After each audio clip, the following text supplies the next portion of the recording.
Alright, seems like everything's totally working for real. We're not going to have any problems. Everything's going to work exactly as intended. I totally have sound. You can totally hear what I'm saying. My microphone quality is great. Everything's going to work perfectly, and there's not going to be any problems. But just in case, I'll be reading chat here on YouTube. Because probably something will go wrong, and then I'll have to deal with that because I have never streamed on this platform before. But awesome. Okay, thanks for coming, everyone. I'm gonna be talking through all the tracks on In My Garden, which is my debut EP. Came out 2 weeks ago. If you haven't watched it yet, or listened to it yet, rather, you should go do that. I have a link. It's in the description. I feel like a real YouTuber putting links in the description. So, and also listen fast, because I'm about to start talking about them, and I'm going to pause a lot.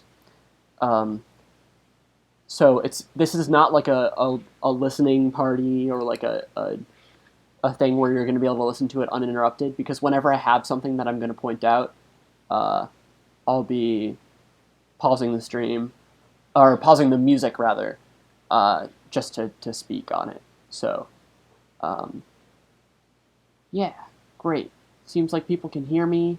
I'm not going to turn on audio on the YouTube stream to check, because then there will be a infinite recursive feedback loop, and it will be bad.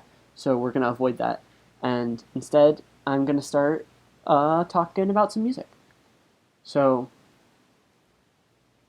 the first thing we have here is Hammock, which is a piano piece. And for the purposes of this live stream, I'm going to be talking a lot about theory instead of like production or other like aspects of music, just because I feel like a lot of people on the internet cover music production in a lot more detail than I could, because I'm primarily a classical composer by nature. So I'm going to assume that most of the audience here has like little to no theory experience, because why would you?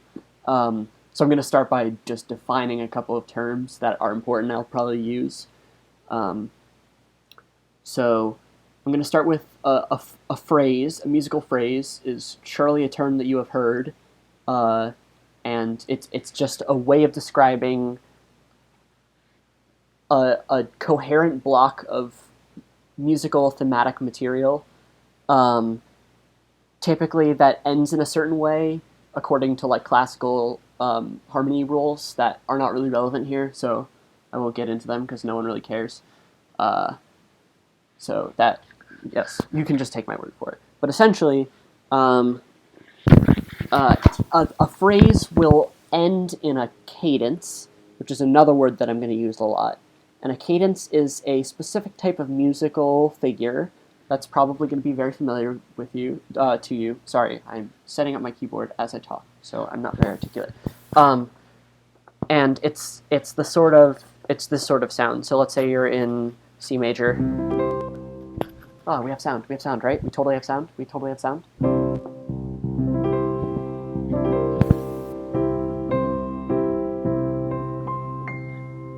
Sounds like sound. In C major, your typical, we call this a perfect cadence, is going to be G major to C major. This is a very familiar sound. And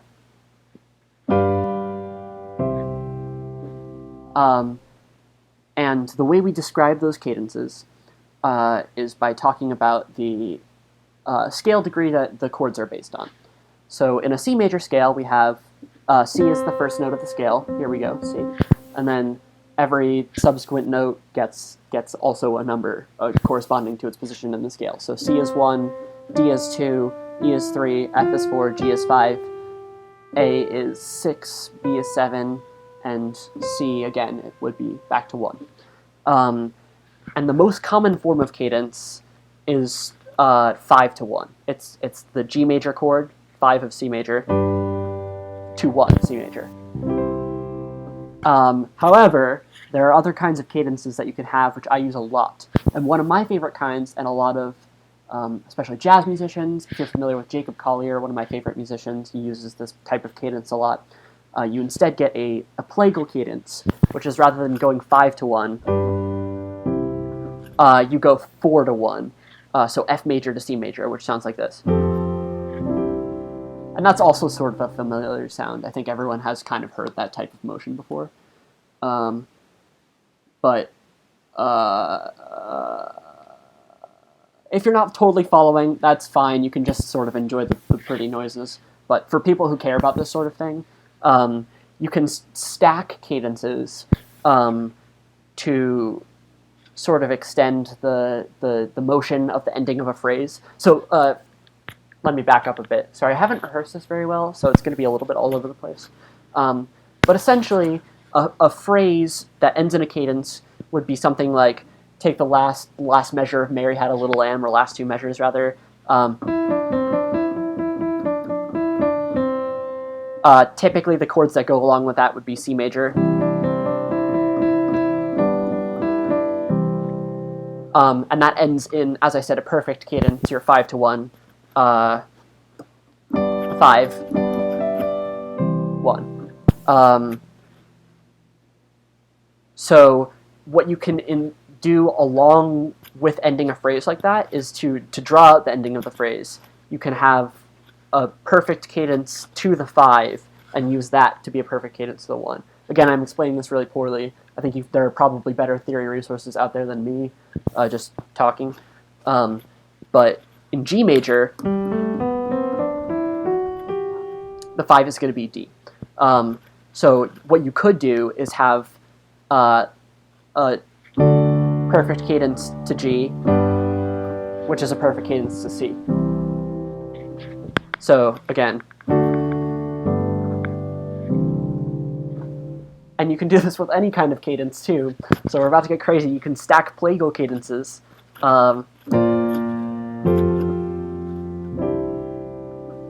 Which is a 4-4-4. You have B flat to F to C. That is a technique. Again, Jacob Collier is a big fan of this. He uses it a lot. I totally do that all the time too, because I just steal music or something. Okay, perfect. So those two, I'm just going to be defining a lot of stuff at the beginning of the stream, so I'm sorry, it's not going to be super exciting. You'll get to hear me play pretty sounds on the piano, maybe. But everything else is just going to be definition so that I don't have to explain myself later. Another term that I'm going to use a lot is voice leading. And this basically refers to if you have two chords in a row, there's usually a way that makes it sound smoother to transition from one chord to another than other ways. So if you have a C, let's say you're doing a cadence, right? A perfect cadence like I described before of a G major to a C major. G, C. Sounds fine. Voice leading is not very good because you're just jumping like a lot. I can show this on screen actually, probably.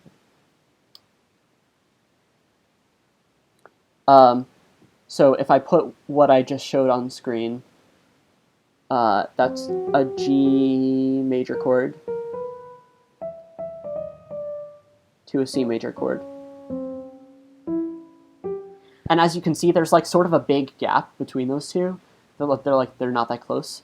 So it sounds like you're jumping, which is not a desirable sound typically. There are smoother ways to voice this chord so that it doesn't sound like as much of a jump. So the same G major to C major, but voiced differently, is going to sound like this, which sounds a lot smoother than.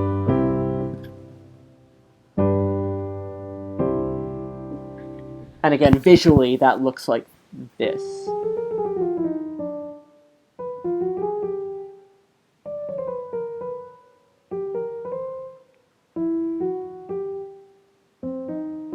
And you can see how all the notes are much closer to each other. So when I say I do something for the sake of voice leading, or that something has good voice leading, what I'm saying is that the two chords are... I've arranged the notes in a certain way so that the transition from one chord to the next chord sounds natural, sounds more natural. That's what I mean by that. Okay. And then after that, we have, I may mention counterpoint briefly. If I do, I'm so sorry. Essentially what that means is you have two voices.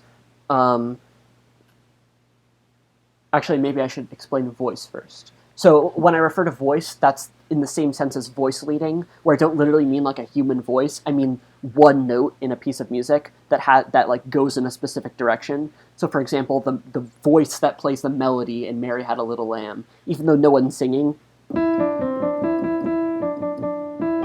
we call that a voice in the piano.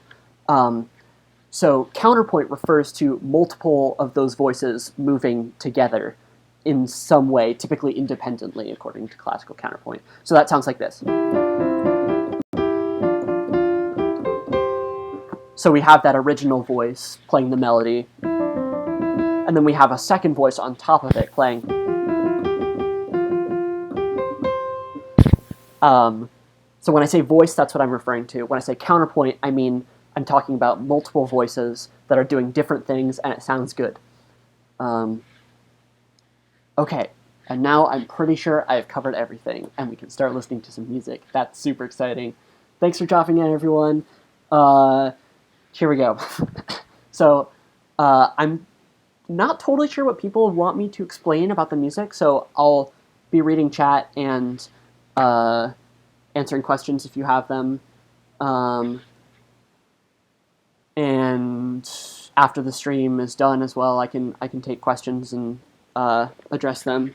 But in the meantime, I'm just going to try to limit myself to like topics that apply to most kinds of music, so that way you don't have like a bunch of useless theory knowledge that you're never going to apply, because the point is like to teach about it. It's not just like to spew information for no reason, although that's also fun. So I'm going to start playing some music. We're going to start with Hammock. I'm going to talk a little bit about what goes into making a classical piano piece. And if anyone has any questions at the end, I'll go back through chat and talk about it a little bit. And yeah, so let's get started. I'm going to start playing it.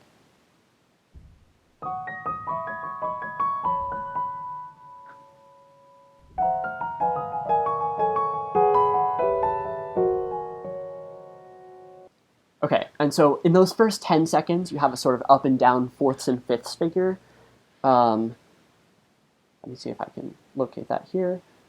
Right here in the melody, you have these groups. That figure comes up later in the piece as sort of a rhythmic motif. Here, right here. Which I'll point out later, but sort of setting up that thematic material in the introduction before the listener even recognizes it is sort of a useful like compositional technique, because when it is introduced in full for the first time, or when the listener is re-listening to the piece, it sounds more familiar to them, because the brain can establish the connection even if you're not consciously making the decision to say like, hey, I'm associating this fourth melody with, you know,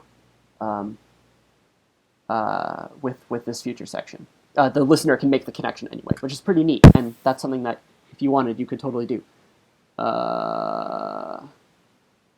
Ooh, sorry for lag spikes. I'm totally reading, for real. I'm doing my best, but if anything is like really, really super broken, just let me know, and I will try to fix it. But in the meantime, I will keep playing.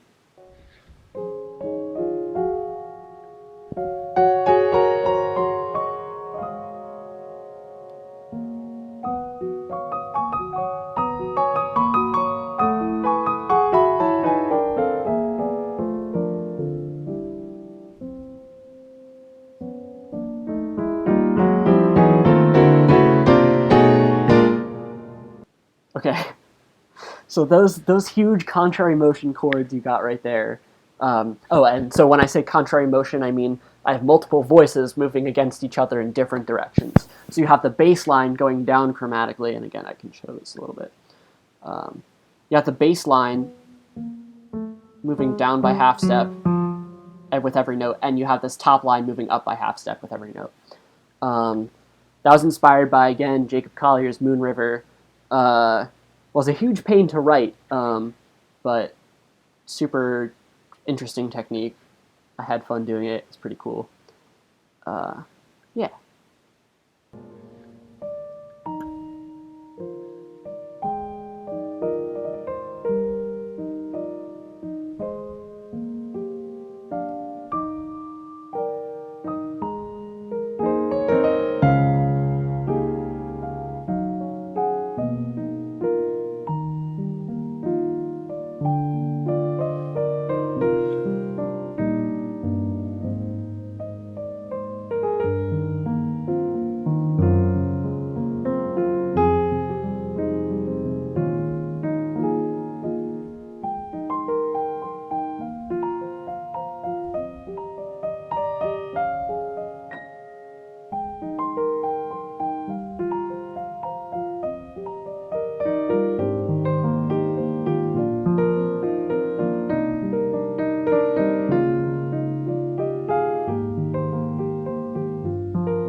Okay, so we're coming up on, if anyone follows my Twitter, we're coming up on that one famous Twitter clip that everyone saw, or whatever, not famous, maybe famous by my standards.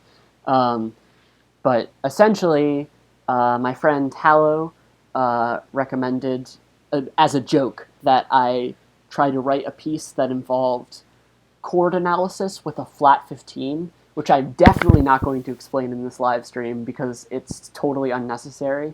But the point is that it would never really come up in normal, like if you're just normally writing a piece, you would basically never describe a chord as having a flat 15. That's all you really need to know. So I decided to try to come up with a chord progression that involved a chord with a flat 15.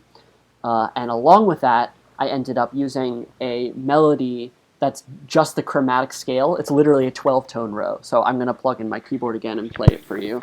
So for reference, you know what I was dealing with.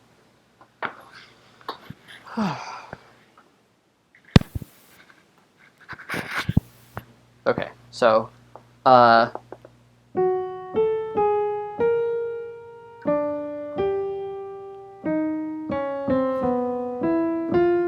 that's the melody. So it's literally every note of the chromatic scale, but just rearranged in a different order. And so the point was that you can make any melody with enough effort, like sound, pretty nice. It's possible. So I will showcase that here.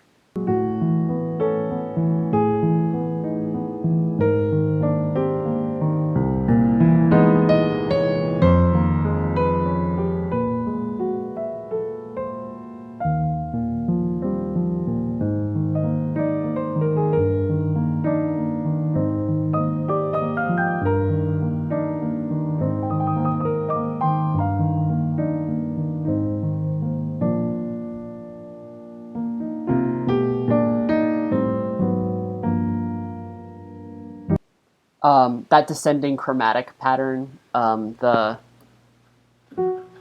is it?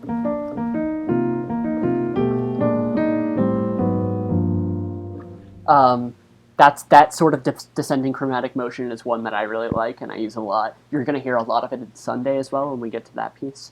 And also, just FYI, apologies that I'm not playing directly from the project file. My CPU is, well, I'm running on a laptop, so my CPU is not as powerful as I would like it to be.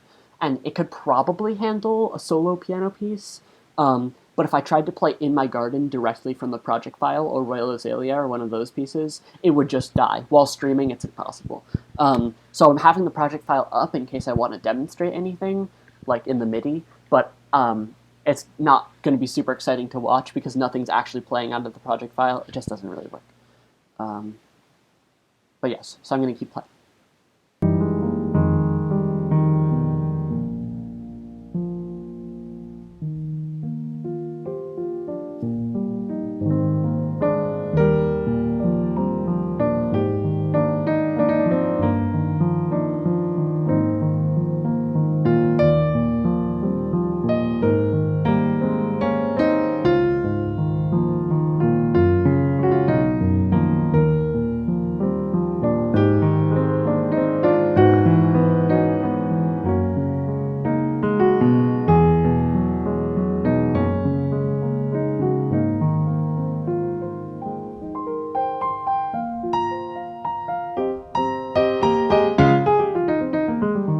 So that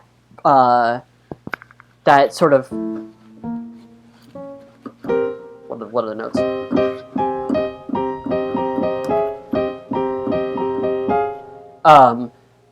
That sort of like where you have several, like the left hand and the right hand of a piano, or like multiple instruments all agree on a rhythm for a second and then go back to playing their own things. That's a technique that I really like and I use a lot. So I'll definitely point that out in my garden. There's some other places where it also happens in other pieces, but it's a good way to just like really emphasize or articulate a passage in a piece of music, because typically you have different instruments playing different rhythms against each other, or else it gets really boring. But if you add in like a section where they agree, just even temporarily, it makes it a lot cooler, which I think is really neat. So I use that a lot. And yes, so I'm going to keep playing.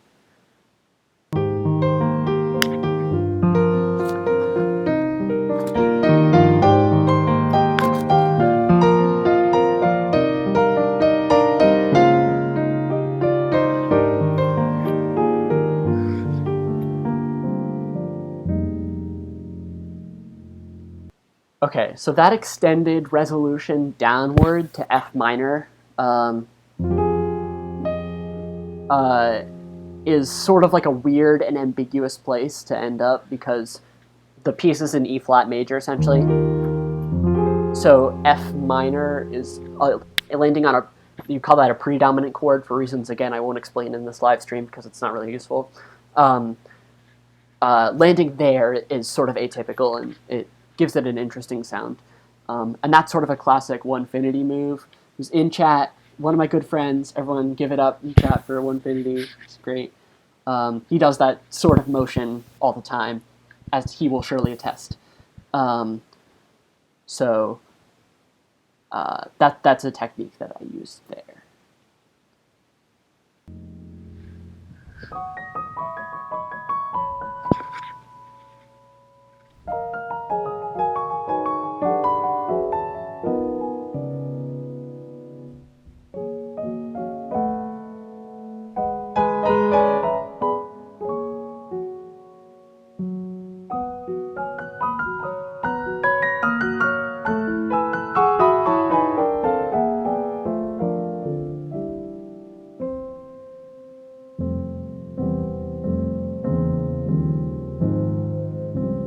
Oh, so this part is worth explaining, actually.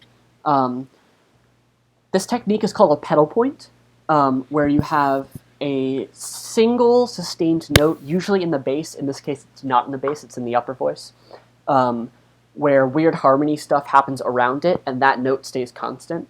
So in this case, the C in the highest voice is played with every single chord. I just keep, but the harmony changes every time, and that happens throughout the end of the section, as you'll hear. So.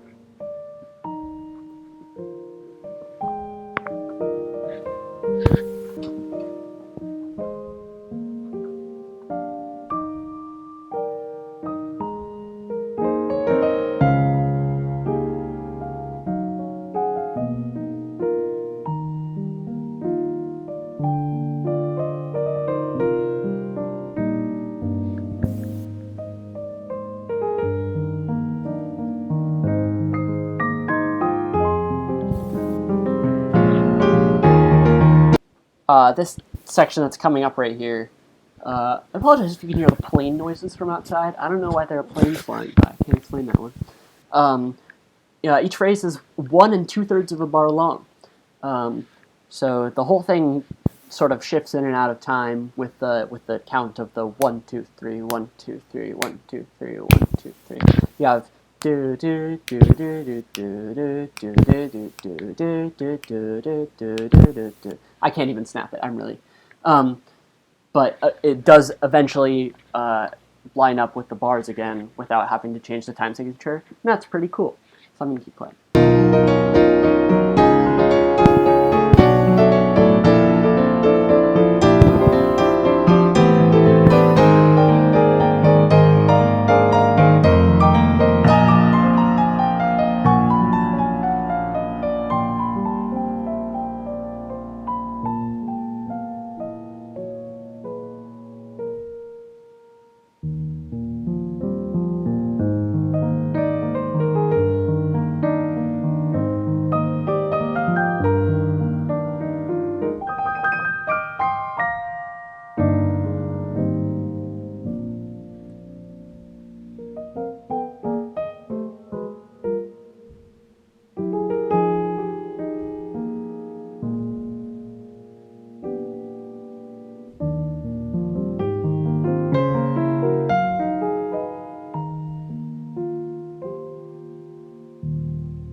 So that last section uses an ascending fourths pattern to end. So you have whatever, E flat in the bass, then E flat, A flat, D flat, G flat, and then back down to E flat. But the way that I have the chords voiced is the last one sounds like a minor 4. It essentially contains all the notes of a minor 4, an A flat minor 7 in third inversion, which is the minor 4. So that's all by way of saying you're basically getting a plagal cadence at the end, the way I set it up, which I did on purpose.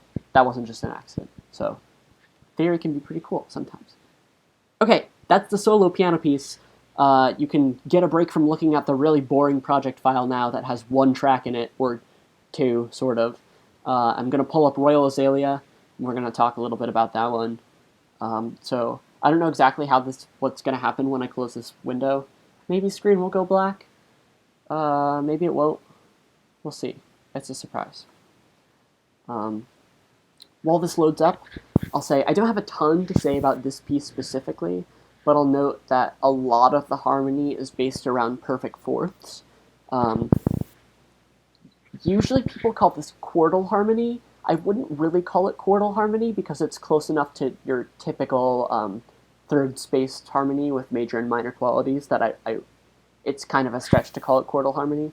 But it's related. A lot of the counterpoint and the chord voicings are based on perfect fourths. So if you listen throughout the piece, you can sort of hear that all over the place, which is, was just sort of a conscious decision at the beginning.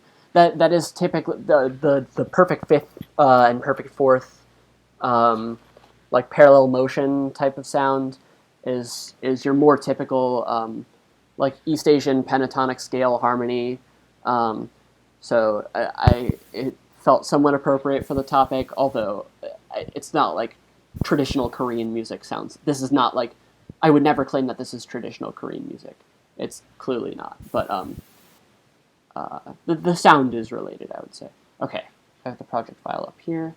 We're going to change the window, and it's totally going to work for sure.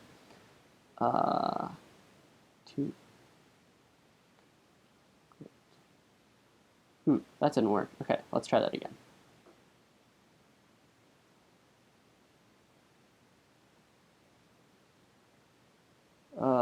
There we go. Good. Okay. Hope you guys got to enjoy the brief look at all my tabs. I don't think there's anything incriminating there, thankfully. And I'm going to start playing. There's not a ton I'm going to say about this one, as I said, so I won't interrupt that much. Here we go.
I'll say that's sort of a relevant place just to note. It's kind of an orchestration technique that I used, where you have a lot of strings playing the melody in octaves with the viola that's harmonizing in the background to add a little bit of color. So, oh my god, we have so many tracks here, I forgot. But the viola is in here somewhere. Here. It's totally here, for real. We have the viola playing a harmony, while the cello leads with the main melody.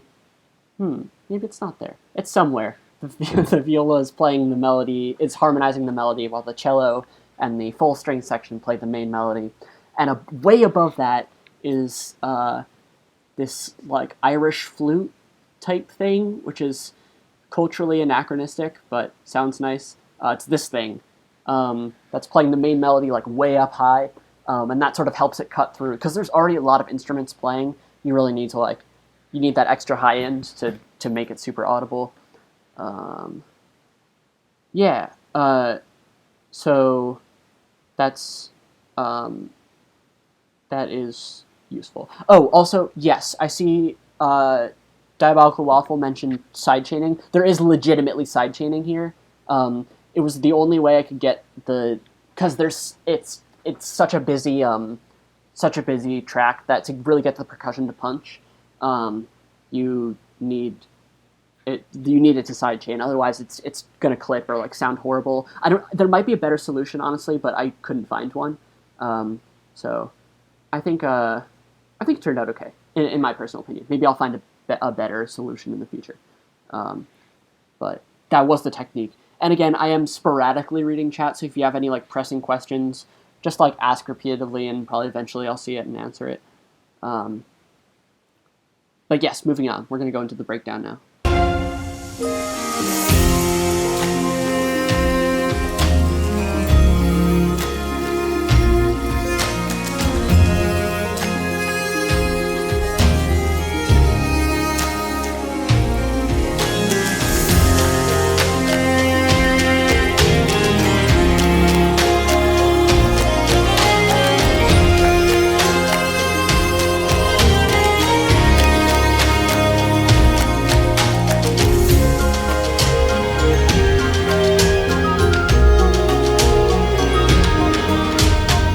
That part's also sort of neat.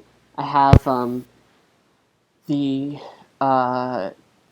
okay, so this is going back a little bit. In that previous section, the viola and cello are initially playing the same melody at an octave, and then they split up and start playing in harmony.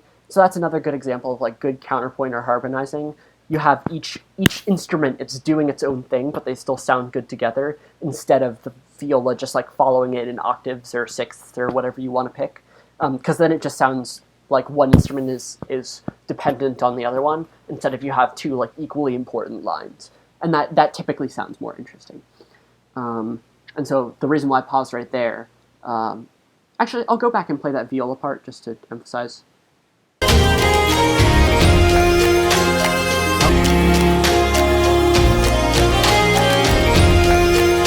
You can sort of hear it there. The viola goes down da da da da da da, while the cello goes da da da da da da da da. And so when you put them together, it sounds pretty nice. And so then moving back to the section where I had paused originally with the oboe.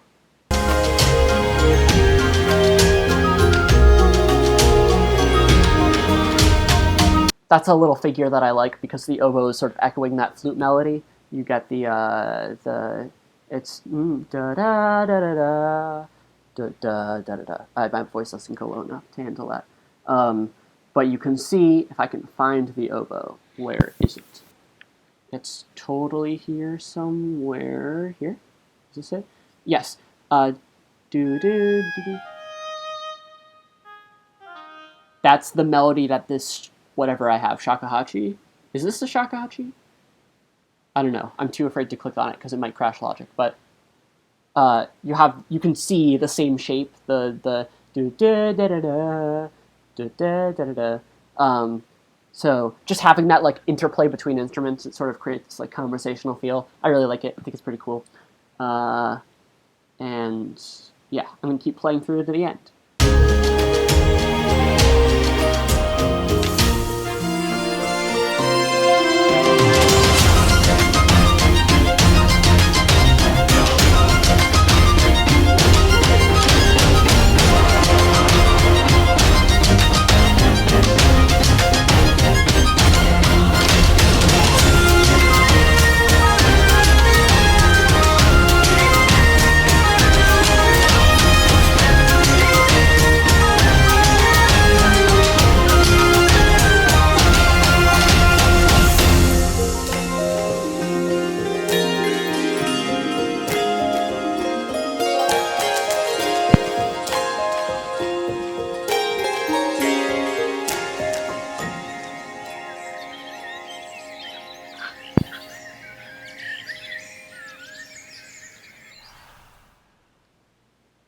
Nice.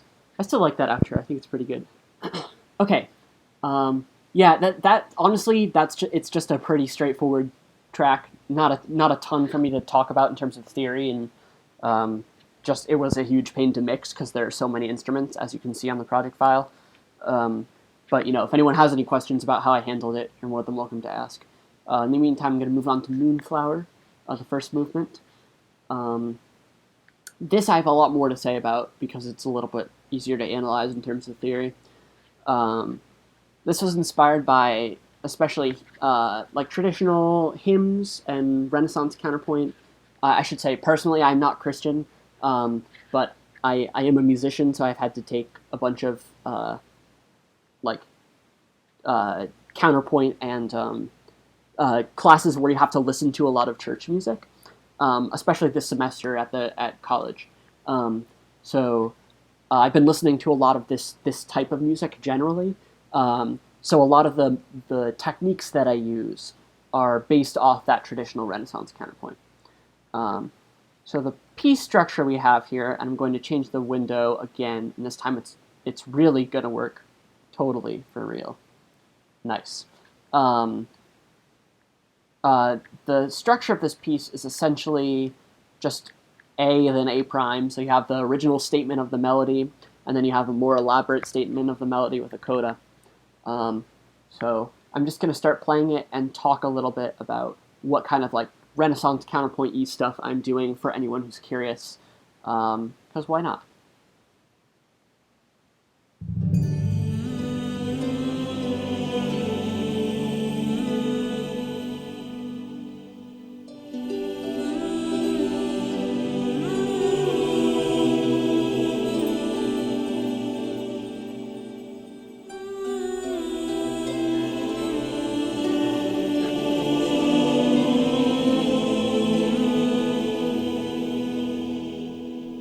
So that motion is sort of your typical church music motion. And essentially what's going on there is that in traditional choral music, you don't have music built on tonal scales like you do in modern or modern Western music especially, but instead you have modes, which I'm about to play. Hooking up my keyboard again.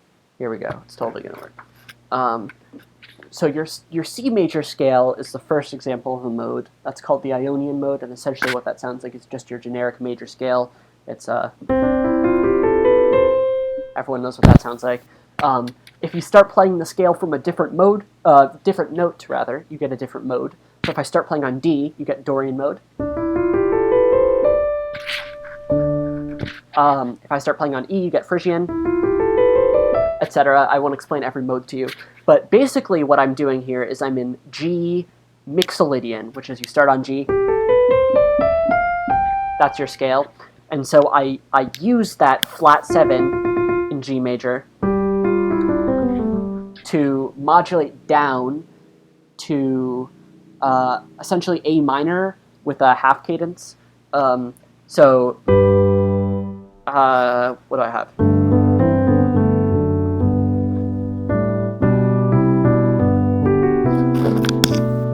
That's all typical G Mixolydian, with a sharp 7, I should say. So it's not really G Mixolydian, I'm kind of cheating.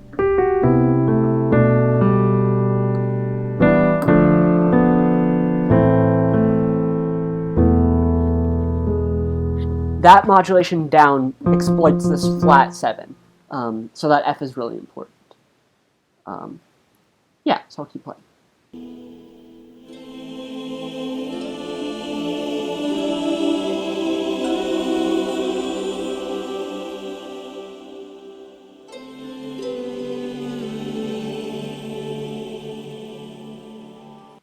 So obviously coming up here is the part that changes. I'm going to play through the whole thing and then explain a lot after the dissonant part, which presumably most of you are familiar with by now.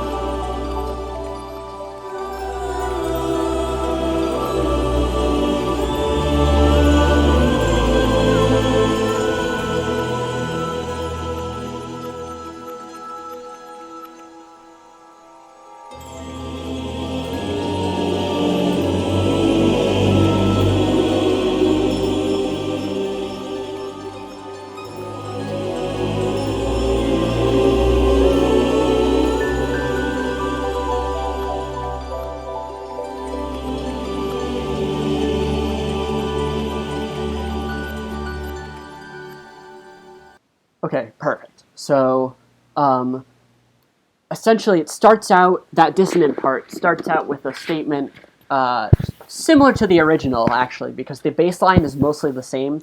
So in that second half, I should not have unplugged my keyboard. Let me get this hooked up again. In the second half of the original statement of the melody, you have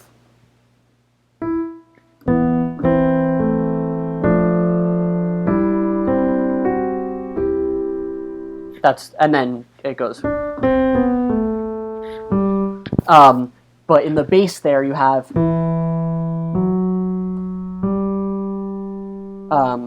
or apologies, I don't even know my own piece.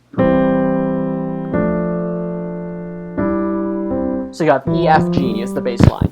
In that dissonant section, you have, and I don't know the chords for this one on the piano, unfortunately, but you have E, F sharp, G. So the motion is essentially the same, and then it goes up even more into a different place. But to make that initial chord different from the original, what I did was I took the second inversion A minor chord, which again, it sounds like this. And I did this Jacob Collier chord trick, where you split one of the notes into two notes. And so instead of this, you get this. I'm taking this A, and I'm moving up a half step, and I'm moving down a half step. So you get, which is E augmented with a sharp 11, essentially. And from there, it's just voice leading, which I explained earlier. But notice how we cadence on like a recognizable C minor add 9 sound, instead of some like weird dissonant mess. So it actually kind of settles for a second instead of just like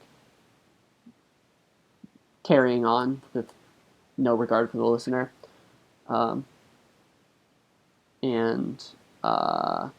After that, there's more voice leading. I'm not going to name all the chords because no one really cares. But I did intentionally resolve on the C major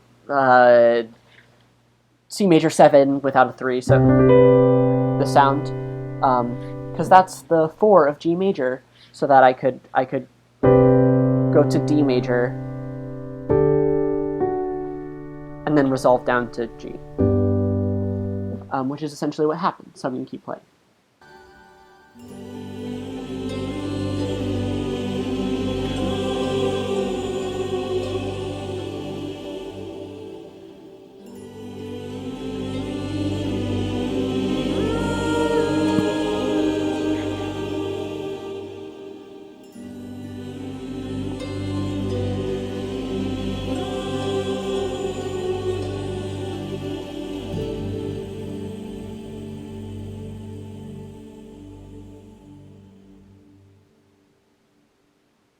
Awesome. Let's see. Neo, can you explain the chord, the one in the ending that goes way up? Do I know which one you mean? The one in the if you're talking about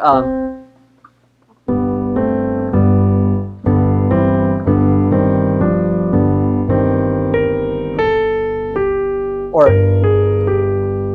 if that's the one that you're referring to, what I'm basically doing is temporarily switching into G Phrygian, and the melody just goes down like that, which is perfect. And that's just like a temporary switch to minor. I guess another way you could analyze it, and again, I'm so sorry, I'm just like throwing a lot of theory at you, and it may not make a lot of sense. But usually the type of sound you have for a plagal cadence, because the sound that you're basically getting is at the end. That's like your typical amen type of sound.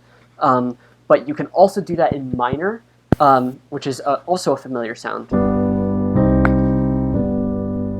And so what I did there is basically just a fancy version of that. I hope that's the chord you were talking about.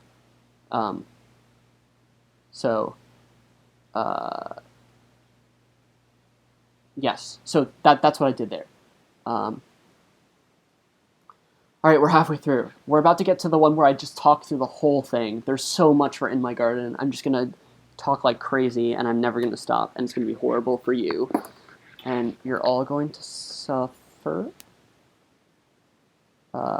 Give me one moment as I load up the new project file. So this is a massive project file. I have all the instruments in one file, which I'm going to pull up now, and all the vocals tuned and mixed, etc. in another file. But while this loads up, I'm going to talk a little bit about word painting. Word painting is essentially a technique where lyrics to a piece of music are the foundation of what the music itself does. So in a lot of, I'm going to go back to classical counterpoint again because I just took a class on this, so it's in my brain, obviously. In a lot of settings of traditional Catholic masses, again, not a Christian, but I happen to know this one, you have a line in one of the movements, so sorry, I don't remember which one, which refers to Christ's death and resurrection, and you have one of the lines is descendit, which is Latin for descends, obviously, and most classical counterpoint musicians like Palestrina and others will make the melody so it goes down while the singer is saying descendit, so the music is literally descending. So that's what I mean by word painting, is I'm taking the music and I'm making it do what the lyrics say. And that comes up a lot in this piece. I did that like obsessively. So I'm going to start playing it and pause like all the time every time I do an example of word painting or there's something else interesting happening that I want to talk about, because I literally spent 200 hours on this song, like so much time.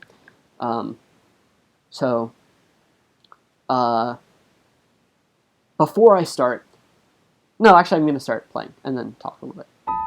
Dear Eden, how are you? I know it's been a while, but I'm going to be in town this weekend and I was hoping to see you. Can we meet somewhere? Dear Rose. Alright, we've hit our first key change. It's been 8 seconds. So the initial modulation mechanism of moving down a minor third is what's going on. So every time you hit, let me plug in my keyboard again. Every time you hit a new line of dialogue from either Rose or Eden, those are the two main characters, played by Phoebe Chan-Chibi and Anna Pansy, respectively. They're really awesome. They did such a great job. Super responsive, super talented singers, super great actors, actresses, just awesome. Okay, so we start out in E major. E major, E major, E major. We totally start out in E major. Hold on.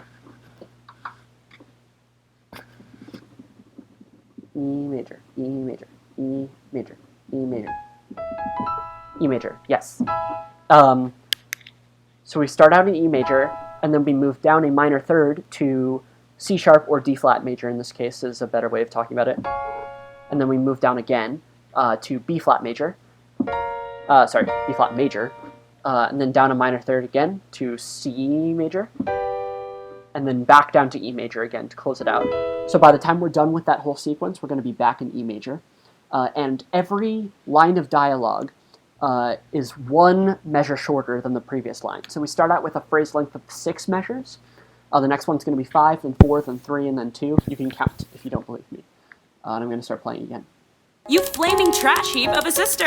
No word from you in over a year, and you just appear and demand an audience? Dear Eden, nice to hear from you again, too.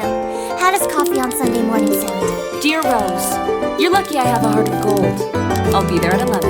Dear Eden, see you then.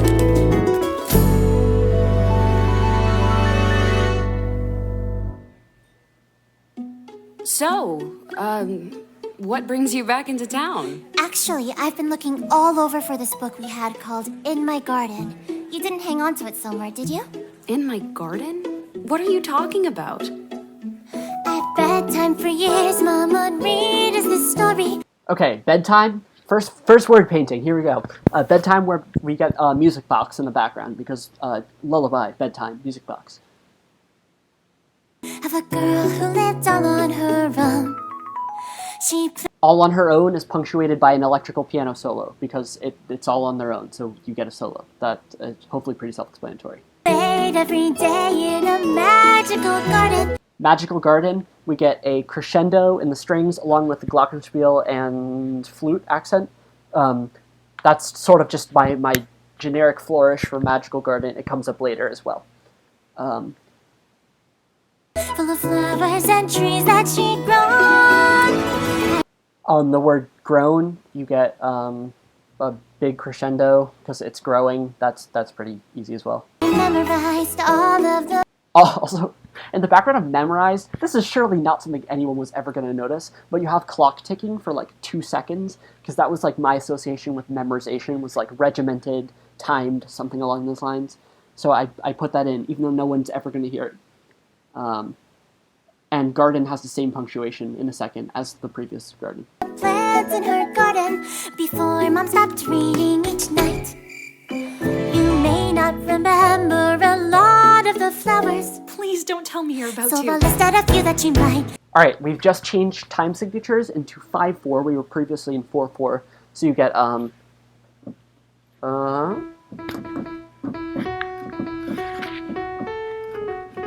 that melody is in 1 2 3 1 2 3 1 2 3 1 2 3, and the next section is 1 1 1 1 1 1 2 3 1 2 1 2 1 2 3 1 2 3 1 2 1 2 1 2 3 1 2 3 1 2 1 2, and that's in 5. 1 2 3 4 5 1 2 3 4 5 1 2 1 2 3 1 2 3 1 2 1 2. It counts up. It adds up to 10. You can probably do the math there. Yes, and then I'm going to keep playing. Violets, daisies, lilacs, lilies, hyacinths, azaleas. On azaleas, obviously azalea is a reference to the track Royal Azalea, but also, and this is almost inaudible, but I put the first 3 notes of the Royal Azalea melody in the background, so it's is in the bells, and obviously that's the first 3 notes of.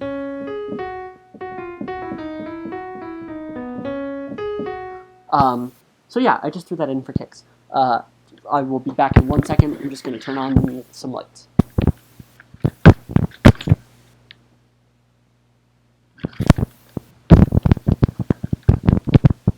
Okay, perfect. Let's keep playing. Roses, her favorite kind of seed. Oh, really? And at the end, Mom would the praise. Mom would never fail us. Fail us rhymes with azaleas. I don't know if anyone. I was really obsessive with the rhyming. I don't know if anyone caught that, but that does rhyme. The following passage out loud. In my garden, dreams come true. There's nothing here that I can't do. Every day brings you delight. In my garden, the future is bright. Okay, so at the highest point of that melody, on that E, the phrase lengthens from 6/4 to 9/4, which emphasized the high point of the melody and the lyrics. That's again sort of, I think, a typical compositional technique, but it's still pretty useful here. And yes, as Onefinity says, on Before Mom Stopped Reading Each Night, there is the sound of a book closing, followed by a door slamming shut and crickets. I think that one's pretty self-explanatory too. We're going to keep playing. Rose, I love you. Oh, are we going to keep playing? Just kidding. We're not going to keep playing.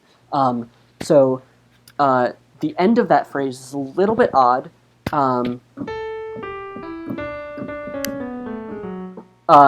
Is the melody in question, In My Garden, the Future is Bright. And the chords that go along with that are C major, D major, A major, E major. So what we essentially have is, this is called a chromatic median motion, where you go from E major to C major. That's a very common film scoring technique. Lots of film score composers use that motion. So you have E major to C major, then I have a plagal and plagal cadence, which I explained at the beginning of the stream. So I have D major, which is a plagal cadence, to A major, which is a plagal cadence to E major. Hope you followed all that. We're going to keep going. Oh, Nope, we're not going to keep going. I totally lied. So we end up on E major, and instead of staying in E major, I use that E as to form another plagal cadence by treating that as the 4 of B major. So you can hear in this next dialogue section,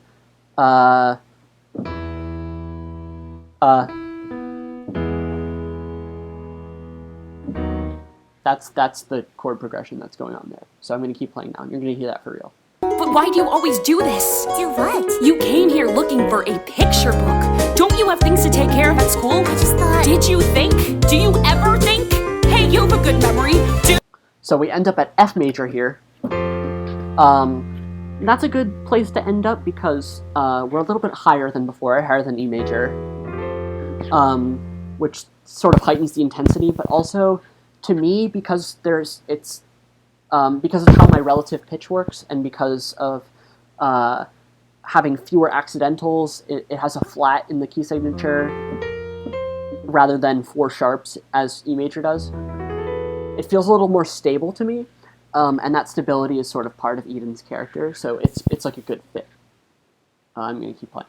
Do you remember those rose pattern sneakers that you wore every day at age 9? That flute is playing Happy Birthday to You. And no one has pointed this out to me, so I'm assuming no one caught it, but that's the flute line. At age 9, Happy Birthday to You. I don't know. I thought I was really smart at the time. All right. And it rained, you refused to wear... At Rained, you get the huge cascading bells and electric piano and regular piano, etc., and a huge harmonic slowdown, and also thunder and rain sound effects. All come together to form Rain. Actual rain boots, cause you love things with floral designs. You got sick. This is another example of rhythmic agreement technique that I talked about earlier. So the piano melody from Full of Flowers and Trees That She'd Grown, the background piano melody is and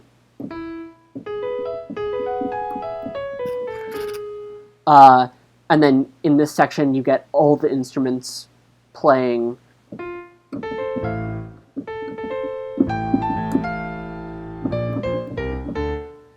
which is sort of we're getting into a section where Eden is really like driving a point home. They're really like hyper articulating everything, the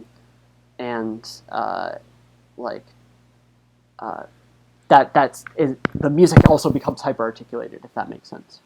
Was my goal. After splashing through too many puddles, So obviously splashing through too many puddles, you get the sound of splashing through puddles. Also, there's sort of a syncopation that feels like double time. So instead of 1, 2, 3, 1, 2, 3, you get 1, 2, 3, 1, 2, 3, 1, 2, 3, 1, 2, 3, which sort of like increases the motion again. Pneumonia gave us a scare. I sat by your bedside and waited and waited. Sound effects there were pretty fun. Also, I cadence on minor there instead of major.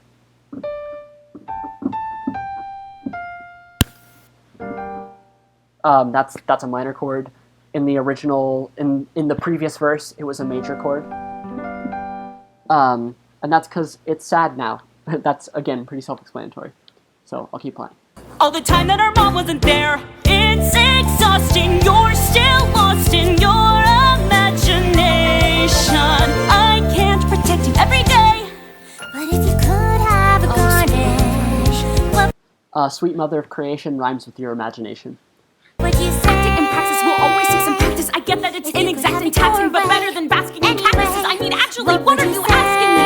Life is not a fairy tale where clouds are caught in wolves are forgotten in a litany of thought. But you keep going on and on, and will you ever stop? Okay. Alright, so here we have sort of just me showing off a bit. You have the layered fast vocals with a weird chromatic ascent, eventually ends up back at the dominant C major. Then we're going to get a pause. Sorry, I haven't done anything on screen for a while. I apologize. I've been navigating back and forth between notes and the music file that I'm playing from. So we are... not there. We're here. We have this sort of 5/4 build-up, and then once we hit the 6/4, there's a long pause, and I've already ended at C major, which typically cadences to F. But I'm about to have to cadence again, and I already did C major. So I need to come up with another way to get to F major, and so what I end up doing is I keep going up. So from C major I go...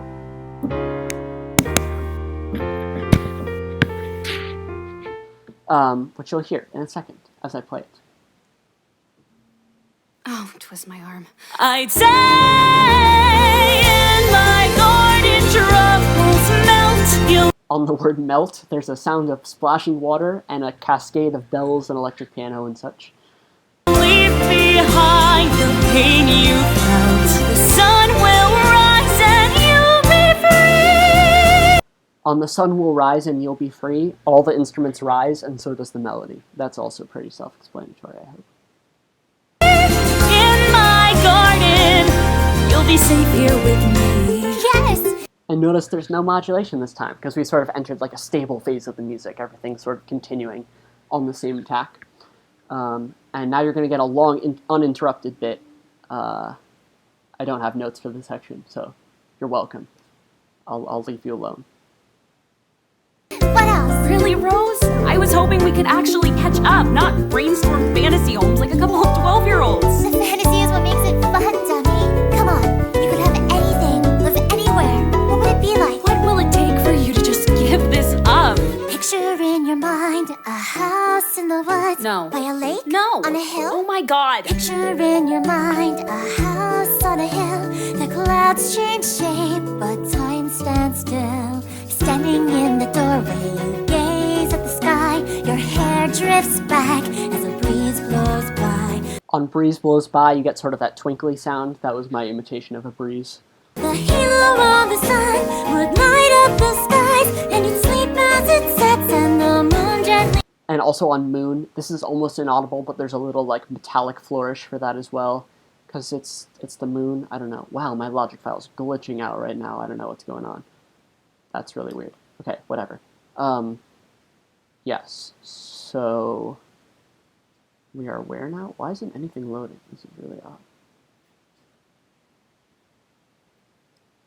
Okay.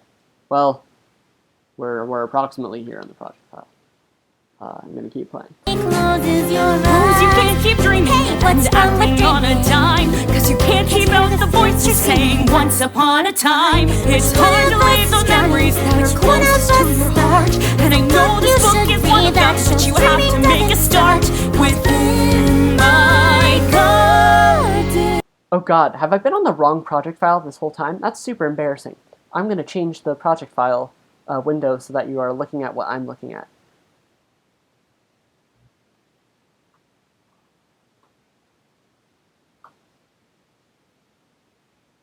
Much better. Okay, perfect. I thought someone was going to point it out to me that you were looking at the wrong screen. But nope. Okay, we're going to keep that. I'm going to talk about Counterpoint shortly. I see Counterpoint being mentioned. There's even more later. I guess I like dreaming of paradise gardens, 'cause real life isn't as fair. Only you. I deliberately didn't put anything after the word fair until the next line comes in, just because it's sort of a critical like moment where the song kind of gets like overtly serious for the first time. And I felt like the listener just sort of needed some time to process, so that was a compositional choice on my part to leave it empty. You've ever helped me when I've been in trouble, and I know you can't always be there. I get that a life with a half-absent family is the only one we've ever known. But I hope you don't feel like the girl in the garden, 'cause you don't have to struggle alone. I'm afraid. And that's okay, Rose, life is never easy. But trust me, together we'll be strong. And I guess the real garden Too cheesy. wasn't No too cheesy rhymes with life is never easy. as guide us all along. Oh my god! Come on, Eden, sing it with me! In our garden. Okay, so there we basically have like a smash modulation from D flat major to E major, right? D flat? Yes, D flat major to E major. And the reason why this works is because I'm on the 5 of D flat major, which is A flat major. Sounds like that. And it just so happens that the voice leading between A flat major and C major, which is where I'm going to do the same thing that I did before. So I'm at A flat. To get to C major, this note goes up 1, this note goes down 1, and this one stays in the same place. So it just happens to work out. That was not really intentional, but it worked pretty well. We won't hide, 2 friends and siblings side by side. And note that that first instance of harmony is on side by side, because the voices are literally side by side. I'm about to talk about counterpoint, so don't worry. We won't give up when life goes wrong. In our garden we'll sing a song that goes... Okay, so this upcoming part, we have a main melody in Rose's part that just goes...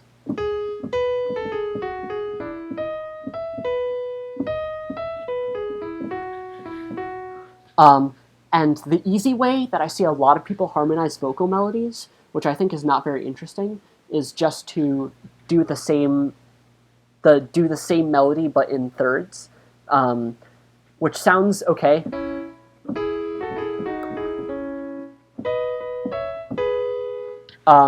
But I just don't think it's that interesting, and it's not. Again, the point of counterpoint is to have 2 voices that are doing different things, and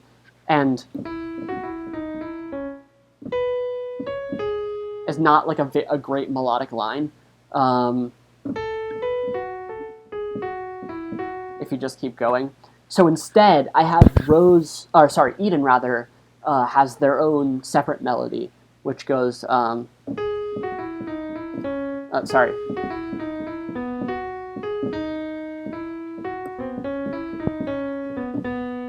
which I think is a lot more interesting, because like if I took out that original melody of, it still sounds like a melody that could stand on its own.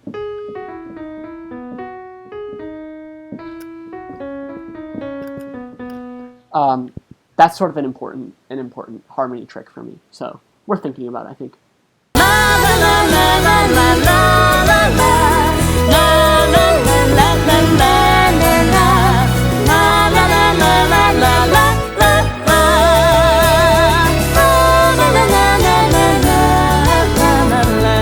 Hey, Eden. Yeah?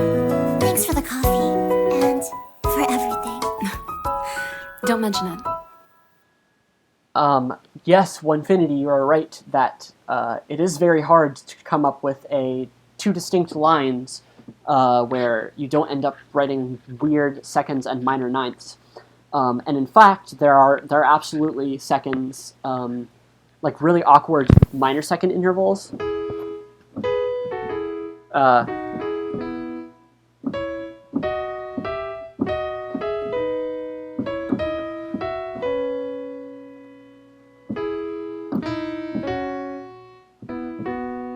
That's the melody. So you end up with this, and harmonize in sevenths. But in my opinion, you don't even notice. Like, it just sounds like normal harmony, and I think that's really cool. Like, sometimes you can get away with, like, weird intervals between the 2 voices, just because it sounds good. And it sounds like both voices are confident, so you can sort of get away with it, you know? You need not fear the minor ninth, in my opinion. Okay, we made it through the big one. We're going to move on to Sunday now, which I have a lot less to say about. But if anyone has, questions about jazz or other related topics, more than welcome to hit me with them and I will answer.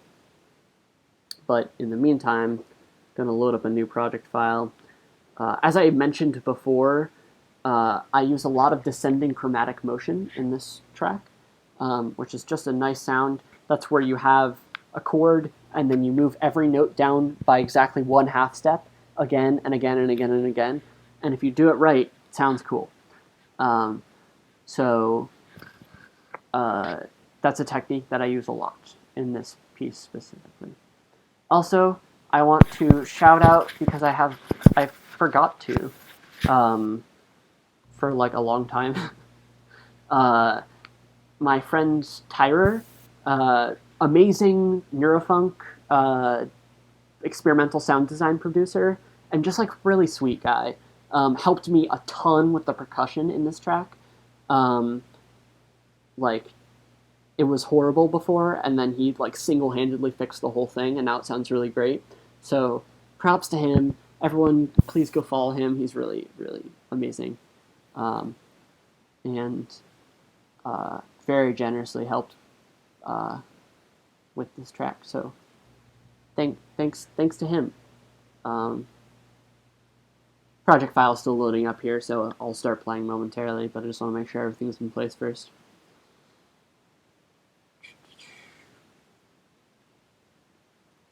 Thanks everyone who's still around. I've been talking for a really long time, and for some reason you all have continued to listen, so I appreciate that.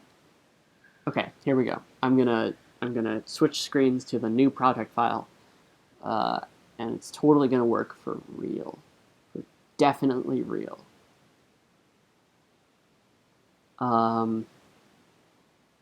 You may be able to see, I'm not sure how I've cropped the screen right now, that the original title of this project file was Dress Up, because this was inspired by a game project that my friend Cabby, who is in chat right now, everyone go say hi to her, did for a raffle like last year.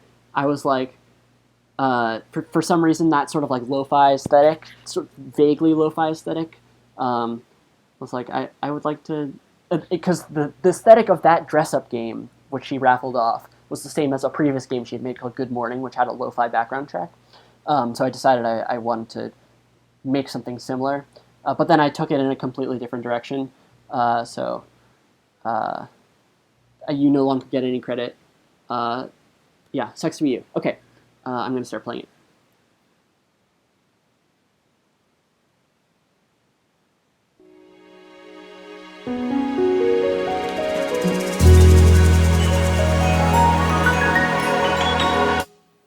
The guitar played the lick right there twice. I don't know if you caught it, but there's a high guitar lick. All you Adam Neely fans out there will get it.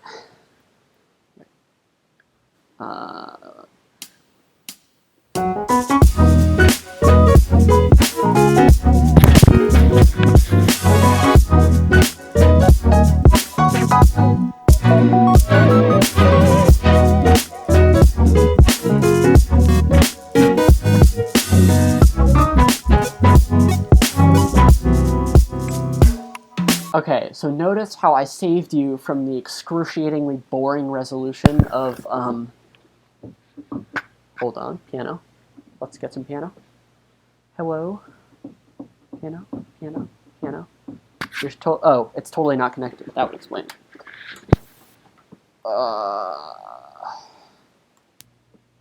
Alright, now we're gonna get piano.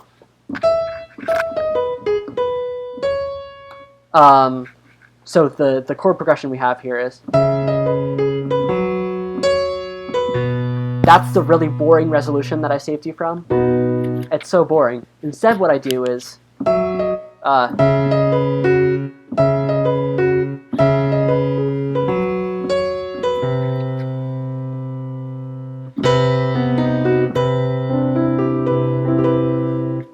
which you can sort of think of it as an extension of that perfect cadence which I set up. Because F major is the 5 of B major. There we go. So instead, I'm doing what's called a tritone substitution, where I take that F major chord and I go a tritone down or up, doesn't really matter, and instead get this, which I can then use to go down to B major. So yes, so we're going to keep going.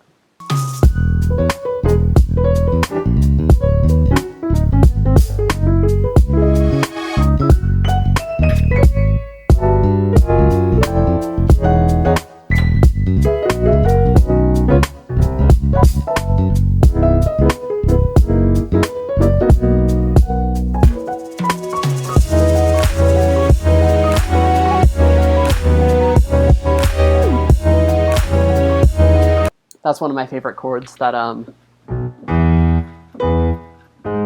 what is it?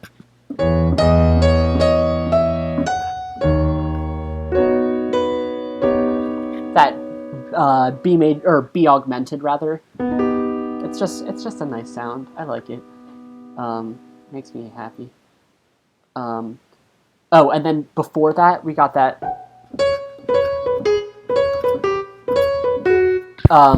Is sort of that descending chromatic motion I talked about before.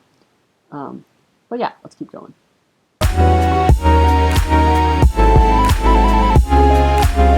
Oh, so if there's a key change there, obviously we move from to B to A flat. I don't really know how I did that. It was some sort of enharmonic pivot or something. I'm not really sure. It doesn't really matter. Who cares?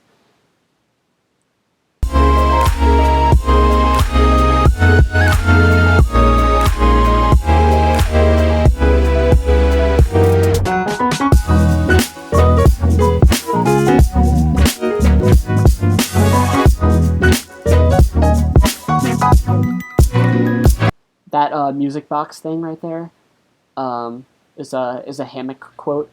You may remember from Hammock.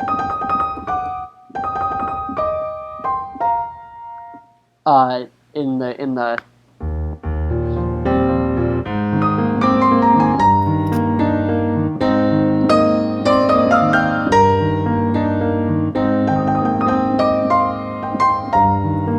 that figure is repeated here in the music box.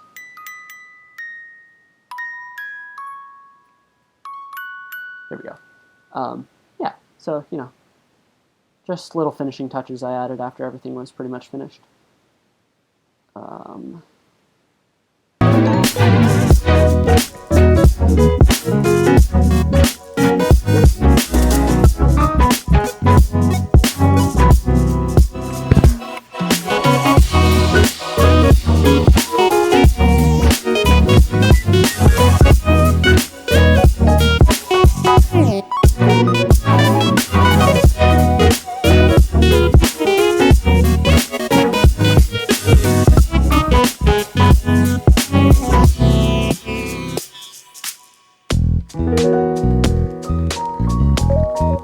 Okay, and we're going to get a bit more of a laid-back feel here because the bass is playing swung eighths instead of swung sixteenths, so everything feels like it's halftime, which is another sort of interesting technique that you could use if you wanted.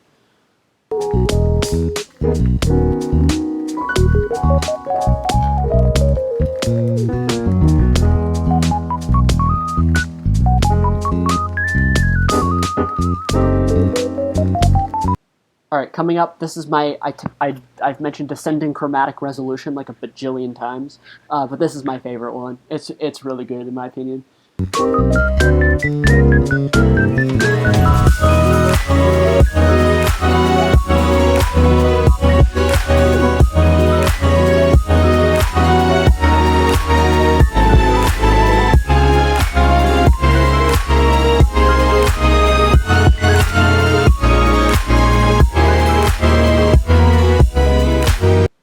The resolution there is a little bit different than the first time.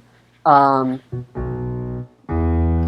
the original version, it just goes.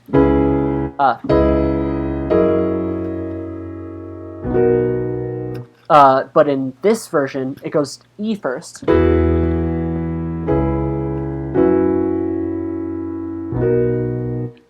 Just to maintain interest. I can't believe I played that right on my first try.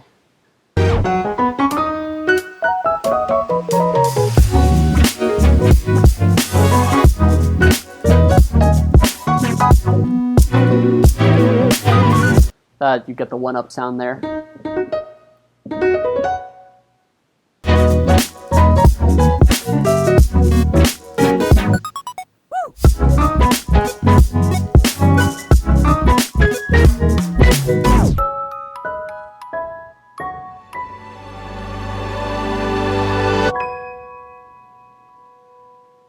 Nice, and that's Sunday. That's the whole thing.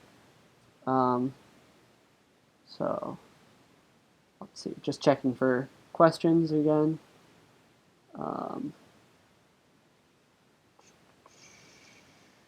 Anything?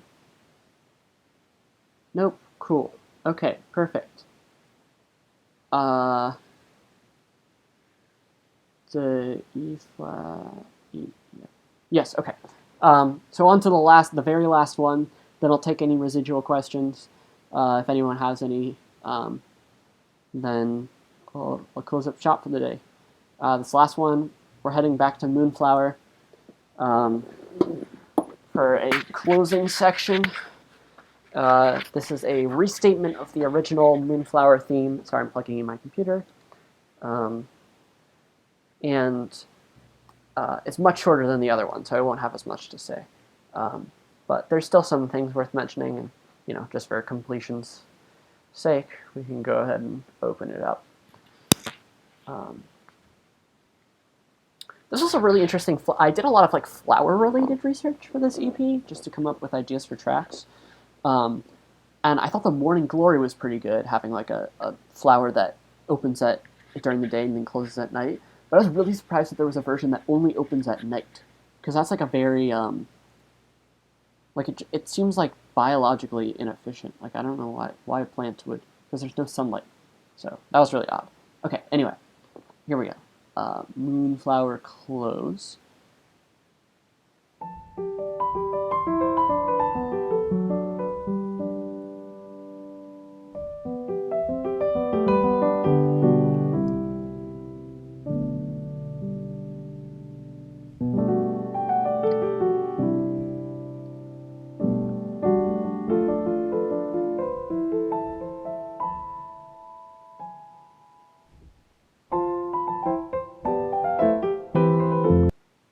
That motion, this thing here, that is the same chord progression generally as the intervening material from the 9/8 sections of In My Garden. Same chord progression, same general motion.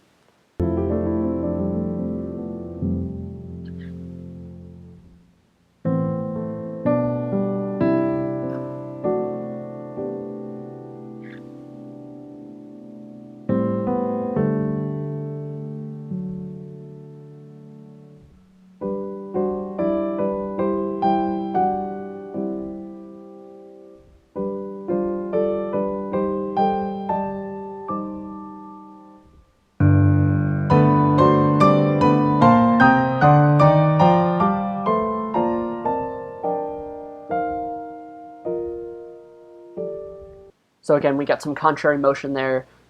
It's imploding in on itself, because the point of this track, it's the end of the EP, the Moonflower is closing, so you have this sort of shrinking motion where it all condenses ultimately to this to a G, A, and D, which is the same chord that it starts on. That's kind of the point. G, A, D. So it comes full circle there. Let's just finish it out.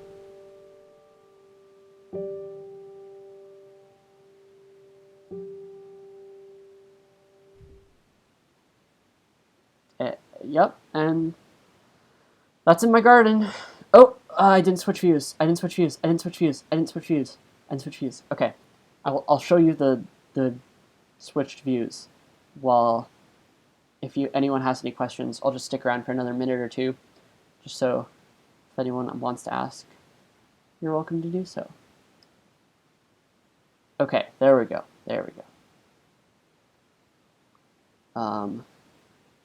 Yeah, thanks for coming, everyone. This was a lot of fun to make. I really enjoyed it. It's was a really huge project, and I'm glad people are willing to sort of sit around and listen to me talk about it. It's really cool. So, yeah. More about the concepts. So, hammock. So all the pieces are either one infinity, just good, topical, random, stupid. It doesn't matter. I think it's going to be archived Rio.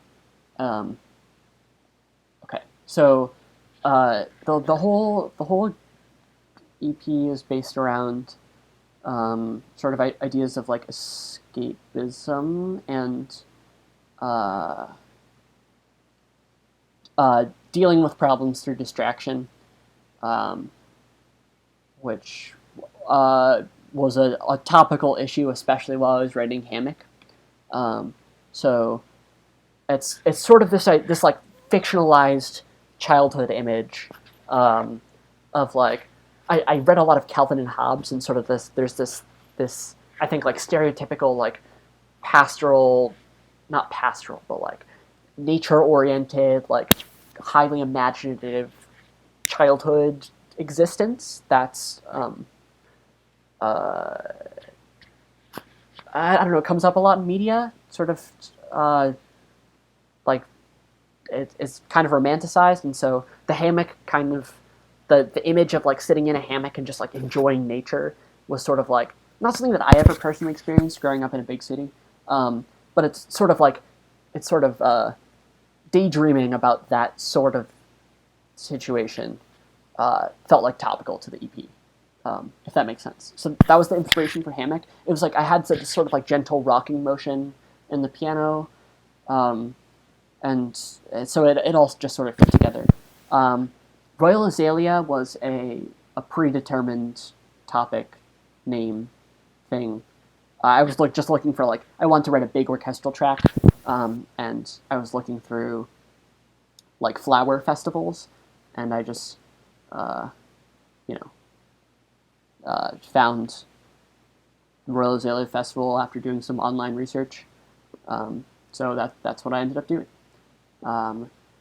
For Moonflower, I think that was the last one that I started writing, and that was just I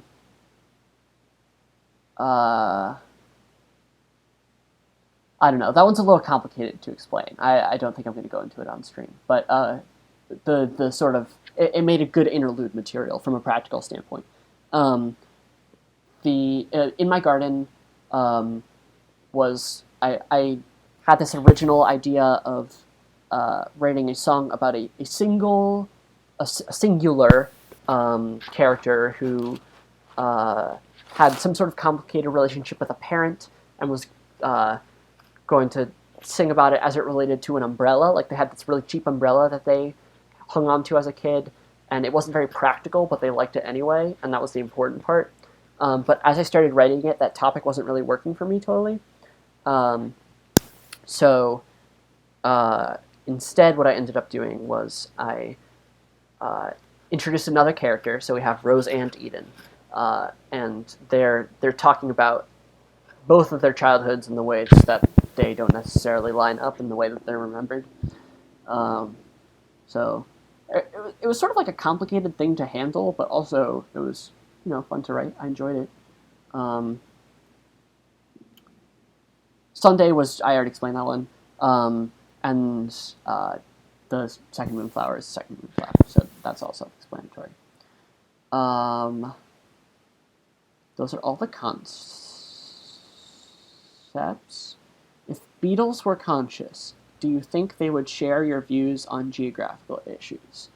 Probably not, because I imagine that Beatles have a very different sense of territory from humans, and also their sense of scale is very different, which I imagine would translate to different views on political or geographical situations, rather. Also probably political situations. But I don't know exactly what Beatles' geopolitical alignment would be. That would be sort of interesting. Yeah. So, perfect. I think that pretty much does it. Unless anyone wants to sneak in any last minute questions.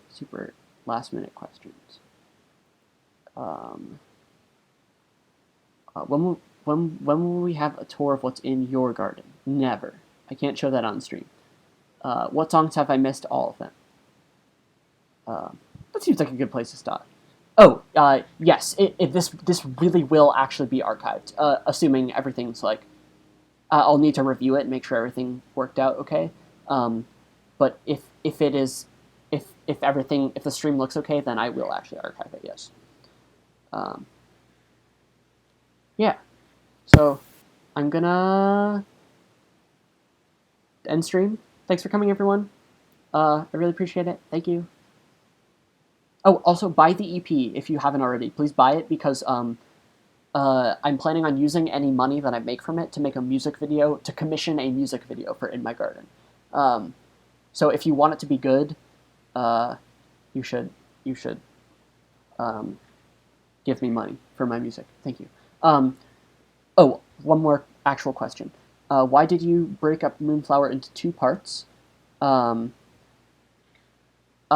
I wanted a day-night cycle symmetry have 3 and 3. So you have morning is hammock, like Saturday morning. That is the way I was conceiving it. Saturday morning is hammock, afternoon is Royal Azalea, evening is Moonflower 1, and then you have the same thing on Sunday. So you have there's actually a line in My Garden where they say where Rose asks, how does coffee on Sunday morning sound? So it's literally Sunday. Sunday morning, Sunday afternoon is Sunday, obviously, and then Moonflower close. That's why I split it up. Okay. Now I'm totally going to leave stream for real. Thanks for coming, everyone. It's been an honor. Thank you. Goodbye.